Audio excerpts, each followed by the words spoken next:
Hey everybody, Sam Kavaris and the Gate Sports Update. So Jalen's gone. Good riddance. That's fine. Guy wanted to work his way out, and that's kind of the way the NFL seems to be working these ways. I mean, look at Le'Veon Bell and Antonio Brown. It's just a lot of guys that are, in situations that they want to be in, different situations, and that's fine. The Jaguars got the better end of the deal, by the way, certainly long-term, 2 number 1s and a number 4, in exchange for a guy who was one of 11 guys on defense. And even Jalen's defenders would say that, hey, as a cornerback, you have a role to play, and certainly a significant role, and he might be the best player at that position in the league. But long-term, you're still one of 11 guys, and the Jaguars with 2 more number 1 picks in 20 and 21 certainly, I think, get the better end of the deal. Even Jalen's defenders also have to be kind of frosted by seeing that video on Thursday of him practicing with the Rams after this back problem kept him out of the lineup for the Jaguars, seeing a specialist, all this other stuff. I mean, it was so transparent and so false that, once again, Jalen thinks he's smarter than everybody else, and showed that many, many times in his time talking to the media, particularly when he didn't want to answer hard questions and he blocked people on social media that he didn't like. Just all kinds of stuff that showed that his personality. And once you know a guy's a head case and you know that he doesn't want to be with you, well, then you move on. So the Rams know that. They did the same thing with Fowler, and they took him.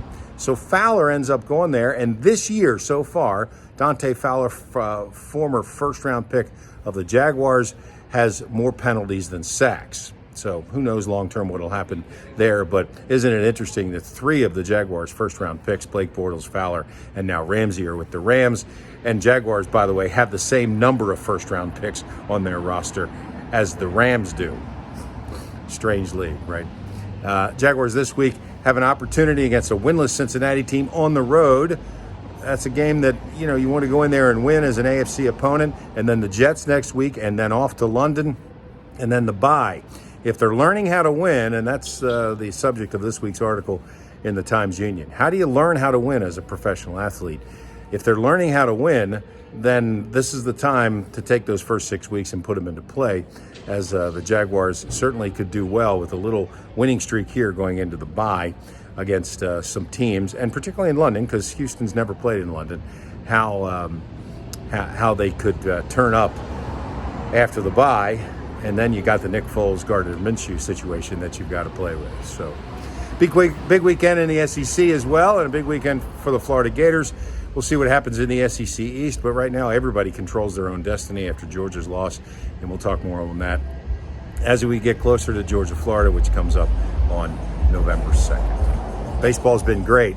That World Series isn't exactly what Major League Baseball would be looking for if, in fact, it turns out to be Houston and Washington. But I can tell you, all my friends in D.C. are standing on their couches. They are just excited as you can be, as you would imagine, for the first time that the Nationals will host the Fall Classic.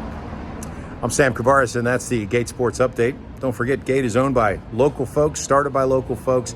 They got really good gas. They buy it from a national vendor. Very clean, brightly lit, just a very solid place to go into. Your Gate stores are all over Jacksonville. Don't forget Gate Express car washes, which are the best, and they've got the best vacuums that you can get. A local company owned by a local family, and certainly people that you can trust at Gate. I'm Sam Kavaris, and that's the Gate Sports Update.